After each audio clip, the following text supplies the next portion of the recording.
या देवी सर्वभूतेषु मां शांतिरूपेण संस्थिता नमस्तस्यै नमस्तस्यै नमस्तस्यै नमो नमः। आप सभी को दुर्गाष्टमी और नवमी की हार्दिक शुभकामनाएं। आज की इस वीडियो में आप जानेंगे कन्या पूजन के बारे में।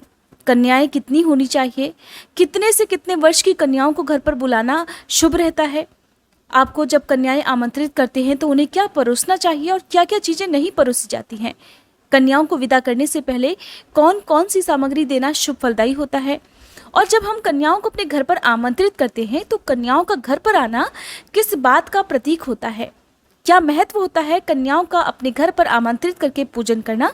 इन सभी बातों के बारे में आज की इस वीडियो में मैं आपको बताने वाली हूँ।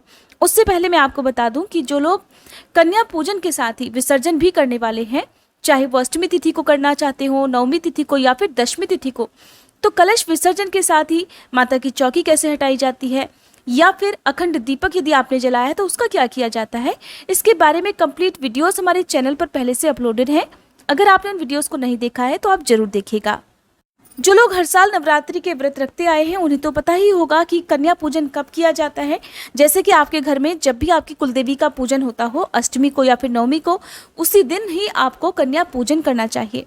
अगर आप पहली बार ये व्रत प्रारंभ कर चुके हैं और अब आपको कन्या पूजन करना है तो आप अपने परिवार में ही कन्या पूजन के बारे में पूछिएगा कि आपके यहाँ कब कन्या पूजन होता है, क्योंकि ऐसे में आप दूसरों की बातों में आकर अष्टमी को या फिर नवमी को कन्या पूजन भूल कर भी ना करें।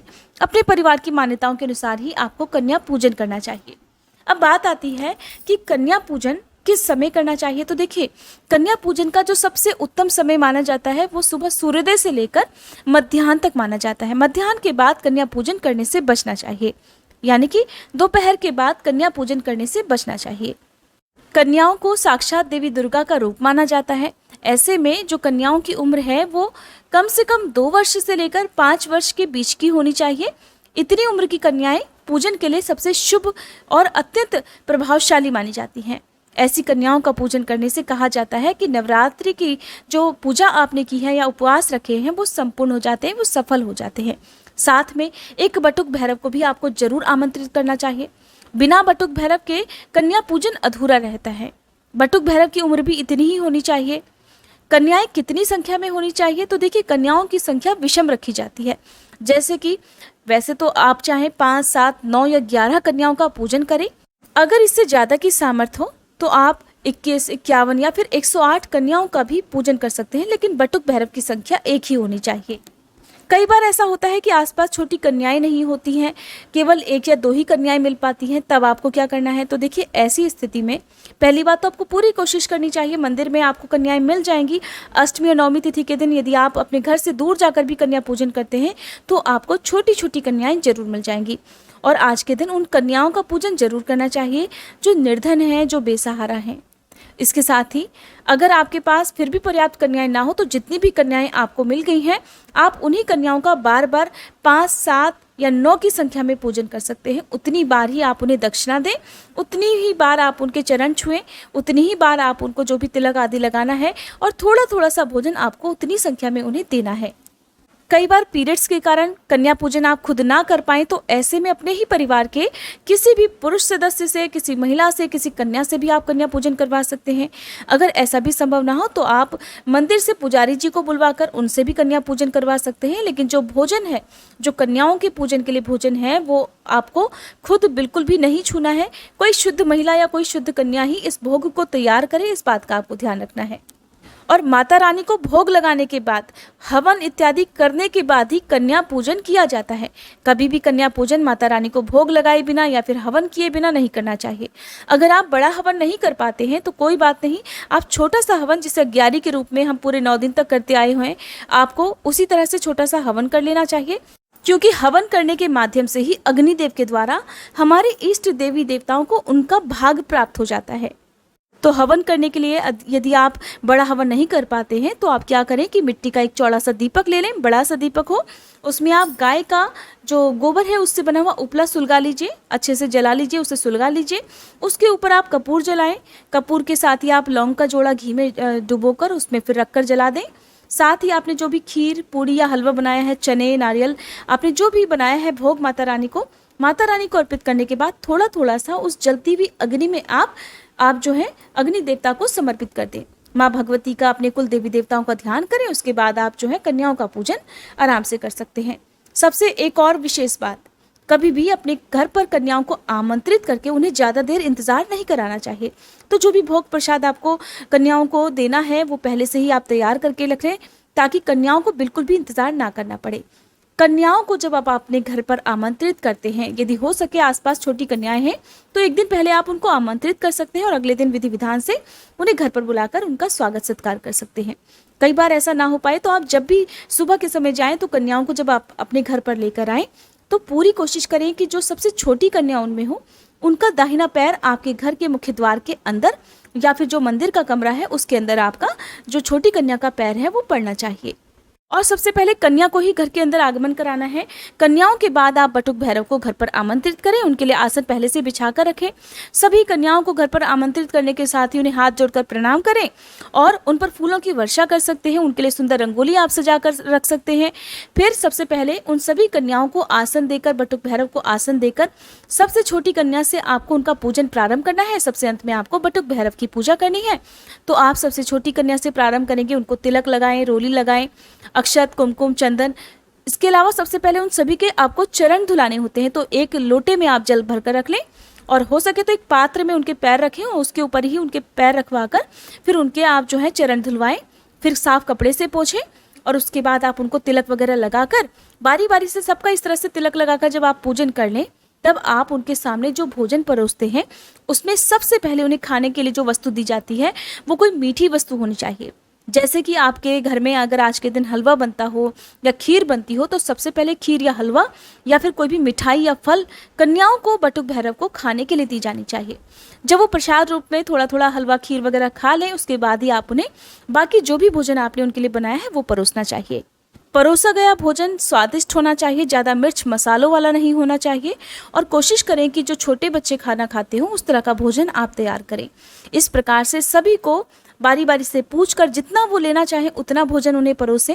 जब पूरा भोजन समाप्त हो जाए कोशिश करें कि खाना बर्बाद ना हो। जो भी भोजन आप उन्हें परोसें वो थोड़ा थोड़ा आप परोसें, एक बार में बहुत सारा भोजन ना परोसें। जब भोजन समाप्त हो जाए तो आप उन सभी के हाथ धुलवाएं, साफ कपड़े से पोंछें। ये काम आपको खुद ही करना चाहिए। परिवार के बाकी सदस्य भी इसमें आपकी मदद कर सकते हैं, लेकिन जो व्रती महिला या पुरुष या जो भी जिन्होंने व्रत रखे हों, चाहे सारे व्रत रखे हों चाहे केवल पहला और आखिरी रखा हो, उनको अपने हाथों से कन्या पूजन अवश्य कराना चाहिए। कई बार लोग व्रत नहीं रखते हैं लेकिन फिर भी आप कन्या पूजन इस दिन कर सकते हैं। आपको कन्याओं के साथ साथ बटुक भैरव को भी पूरा सम्मान देना होता है, क्योंकि बटुक भैरव के बिना, जैसा कि मैंने अभी आपको बताया, कन्या पूजन अधूरा ही रहता है। एक और सबसे जरूरी बात, जब आप सभी कन्याओं को बटुक भैरव को तिलक लगाएं तो अगर आप हो सके तो उन्हें सबके माथे पर चुनरी बांधें या उनकी कलाई में चुनरी बांध सकते हैं जो माता की चुनरी है, नहीं तो आप कलावा जरूर बांधें। सभी कन्याओं के हाथ में आप कलावा बांधें और उसके बाद ही आप उन्हें भोजन परोसें। जब भोजन कर चुके सारी कन्याएं और बटुक भैरव, तब आप उन्हें विदा करने से पहले अपनी सामर्थ्य के अनुसार कुछ ना कुछ दान दक्षिणा, कुछ ना कुछ भेंट उपहार स्वरूप अवश्य दें। कभी भी उन्हें खाली हाथ विदा नहीं किया जाता है। फल, मिठाई, जो भी आपकी सामर्थ्य हो, चाहे कन्याओं के पढ़ाई लिखाई से संबंधित खेल खिलौने या उनकी सजावट का कोई सामान, उनको खाने पीने की वस्तुएं, जो भी उन्हें पसंद हो वो आप उन्हें अपनी सामर्थ्य के अनुसार अवश्य दें। जिसकी कुछ भी सामर्थ्य ना हो वो इस दिन उनका मुंह मीठा करने वाली कोई वस्तु ही उन्हें खिलाकर भेजें। उनके हाथ में जरूर कुछ ना कुछ देकर ही घर से विदा करना चाहिए। लेकिन विदा करने से पहले एक काम आप सभी को जरूर करना है। सभी कन्याओं को और बटुक भैरव को एक गोल घेरे में एक साथ खड़ा करना है। आप भी उन सभी के साथ खड़े हो जाइए। परिवार के सभी सदस्य उस समय आपके घर में उपस्थित रहें तो बहुत अच्छी बात है। फिर सभी कन्याओं से और बटुक भैरव से माता रानी का जयकारा बुलवाना चाहिए। जब सभी जयकारा बोल दें तो आपको थोड़े से अक्षत जो सबसे छोटी कन्या है उसके हाथ से अपने घर के मंदिर में, अपने घर के मुख्य द्वार पर, अपने कमरों में, जो भी आपके घर के रूम हैं, चाहे वो एक ही रूम हो या बहुत सारे हो, सब में थोड़े थोड़े से अक्षत छोटी कन्या के हाथ से जरूर छिड़कवाएं। ऐसा करने से कहा जाता है कि छोटी कन्या के रूप में माँ भगवती का आशीर्वाद आपके घर में सदा विराजित रहता है और आपका जो कन्या पूजन है वो भी संपूर्ण हो जाता है। बिना किसी विघ्न के जब कन्या पूजन संपूर्ण होता है तो माँ भगवती की कृपा से घर में सुख समृद्धि के भंडार भरे रहते हैं। सभी कन्याओं को विदा करने से पहले उनसे क्षमा याचना जरूर कर लें, ताकि कन्या पूजन करते समय, उन्हें भोजन परोसते समय आपसे कोई गलती तो नहीं हुई और पूरी कोशिश करनी है जब कन्या पूजन आप कर रहे हो, कन्याओं को आमंत्रित करने के साथ ही, बटुक भैरव को आमंत्रित करने के साथ ही आपका व्यवहार सबसे ज़्यादा सौम्य होना चाहिए। कोई ऊंची आवाज़ में किसी से बात ना करे, किसी प्रकार का कोई कलह क्लेश आपके घर में नहीं होना चाहिए। और बच्चे अगर कई बार जो है छोटे से बच्चे होते हैं, शैतानियाँ करते हैं, तो उन्हें किसी भी बात पर रोके टोके ना।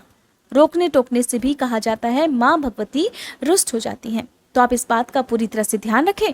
और विदा करने से पहले जैसा कि मैंने आपको बताया, आप अक्षत अपने घर में जरूर छिड़कवाएं और इसके साथ ही उन्हें घर के मुख्य द्वार से बाहर तक विदा करके आएं। जिस तरह से आप उन्हें आमंत्रित करके घर पर लेकर आते हैं, उन्हें विदा करने के लिए भी आप घर के बाहर तक जरूर छोड़ने जाएं और उनसे कहें कि अगले साल फिर से आप सभी का हमारे घर में स्वागत रहेगा, इसलिए आप सभी अगली नवरात्रि में जरूर आइएगा। इस कामना के साथ आप उन्हें विदा कर दीजिए।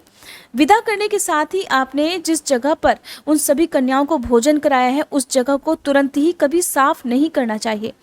चाहे आप कितने भी कामकाजी क्यों ना हो, चाहे आपका उस दिन छुट्टी वाला दिन हो या ना हो, तुरंत ही झाड़ू पोछा बिल्कुल भूल से भी नहीं करना चाहिए। उस जगह पर झाड़ू भी नहीं लगाई जाती है। अगर बहुत ज़्यादा ज़रूरी हो, किसी कारण से कई बार लोग एक ही कमरे में रहकर पूजा पाठ वहीं पर करते हैं, तो ऐसे में आप क्या करें, जब कन्याएं आपके घर से बिल्कुल दूर चली जाएं, सभी बच्चे विदा हो जाएं, तब आप क्या करेंगे कि एक साफ कपड़े से, किसी भी कपड़े से आप उस जगह को साफ कर दीजिए। लेकिन फिर भी जो भी वहाँ पर जूठन वगैरह हो, उसे उठाकर आप उसी समय भूले से भी ना फेंकें।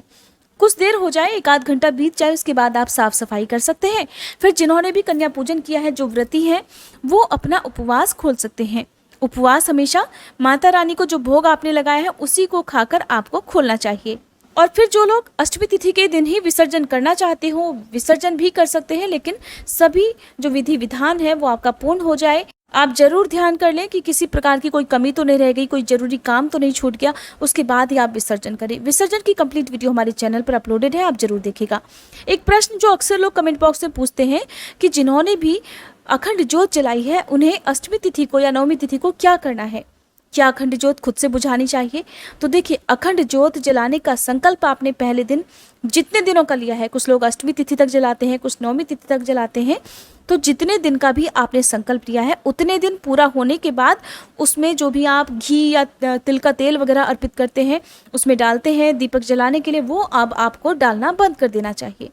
जब उसमें घी या तेल नहीं रहेगा तो वो दीपक अपने आप ही शांत हो जाएगा। अगर आपको विसर्जन करना है तो आप ये ध्यान कर लीजिए कि विसर्जन से पहले तक अखंड ज्योत अपने आप ही शांत हो जानी चाहिए।